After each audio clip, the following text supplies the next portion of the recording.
Donc aujourd'hui, c'est une belle journée d'été.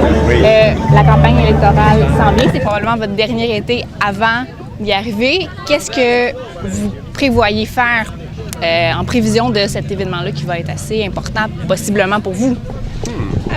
Comme vous le constatez aujourd'hui, nous, on est une équipe qui est toujours sur terrain. On ne reste pas dans notre tour d'ivoire là-bas. Donc, ça nous permet de rencontrer nos commettants, nos citoyens, connaître leurs avis sur la politique que fait le NPD pour eux ici, puisqu'on est leurs représentants. Et puis, on travaille très fort pour défendre les enjeux locaux, comme vous l'avez constaté par le passé. On avait abordé la sécurité ferroviaire, on a abordé le péage du pont Champlain. Il y avait une grande mobilisation sur cet enjeu local. Puis, on a eu l'honneur, mes collègues et moi, de recevoir Caroline Saint-Hilaire et M. Coder au Sénat, lorsqu'ils sont venus au comité de transport et développement au Sénat, pour leur soutenir, comme on l'a déjà fait nous-mêmes, par rapport au pont Champlain. Et là, ça prouve qu'on est une équipe de terrain et non une équipe prestigieuse juste là-haut, loin du monde. Ouais. Ce qui est important, ce qu'il a toujours été pour nous depuis 2011, c'est véritablement d'être au contact de nos commettants. Cette journée, en plus merveilleuse journée, on peut se le dire, donc nous permet à nouveau de se réunir avec nos commettants, d'échanger avec eux, que ce soit de politique ou bien tout simplement des prochaines vacances à venir. C'est vrai. Donc, et en plus, c'est vraiment familial, ce qui compte également pour nous.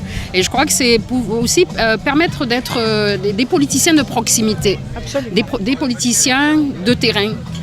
Qui n'ont pas peur de venir et de se baigner dans la foule, comme on dit.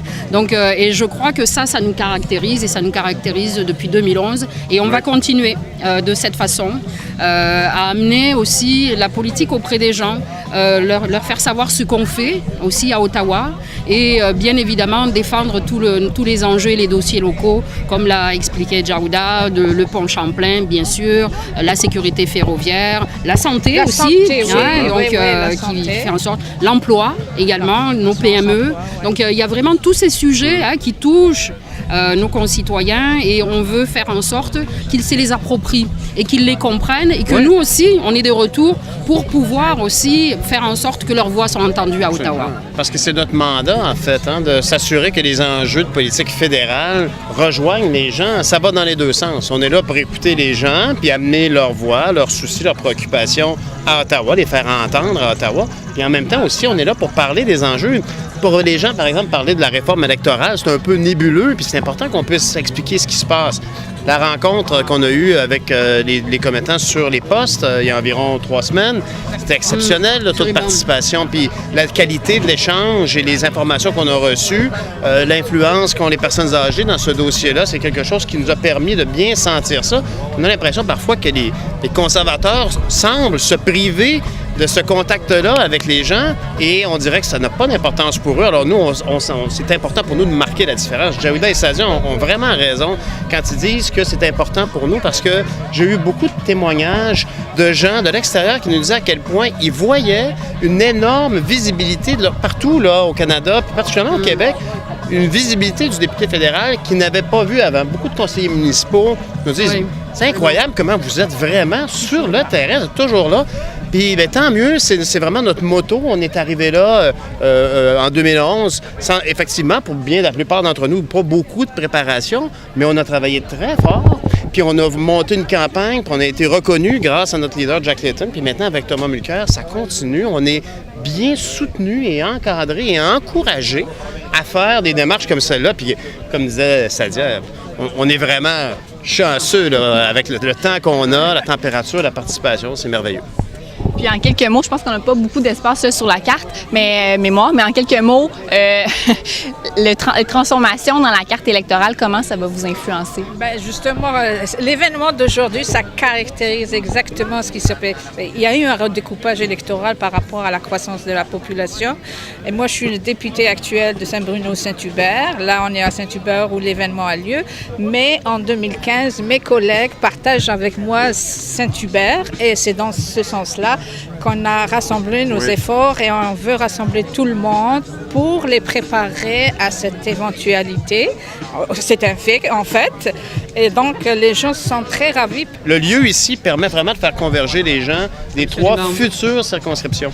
Et les futures circonscriptions, si je prends dans mon cas, donc Saint-Lambert, qui va se détacher, qui va donc être Saint-Lambert-Brossard, la nouvelle circonscription qui va être Le Moine récupère donc une partie de Saint-Hubert en conservant donc Ville-le-Moine, Greenfield Park et une partie du Vieux-Longueuil, plus une partie assez importante donc du comté de Saint-Hubert. Vous étiez déjà prononcé au sujet de l'Institut des transports électriques à Longueuil. Ben oui. Là, c'est un sujet qui est plus tout à fait à l'ordre du jour des libéraux. Qu'est-ce que vous en pensez? Est-ce que vous continuez toujours de penser que ça aurait été une bonne occasion pour Longueuil? Bien, j'ai l'impression que dans les luttes partisanes qu'il y a, que ce soit au provincial, au fédéral ou même au municipal, il y a comme on donne un titre à un projet. Mais la réalité, par contre, c'est que j'espère que le Parti libéral qui est au pouvoir aujourd'hui ne mettra pas un terme à ses efforts vers l'électrification des transports. Est-ce que ça prendra... Vous savez, je pense qu'il y a beaucoup de chasse gardée et d'orgueil dans la nomenclature des choses. Mais la réalité, c'est que le circuit électrique a commencé sous M. Arcan, député du Parti libéral. Alors, est-ce que le prolongement de ça, c'était de faire un institut du transport électrique ailleurs, ou à Longueuil, ou sur la Rive-Nord? Bien, si ça ne porte pas ce nom-là, j'espère qu'on aura quand même un centre de développement de recherche. Et je pense que Longueuil, Boucherville, le Grand Longueuil est le mieux placé pour parler de ça.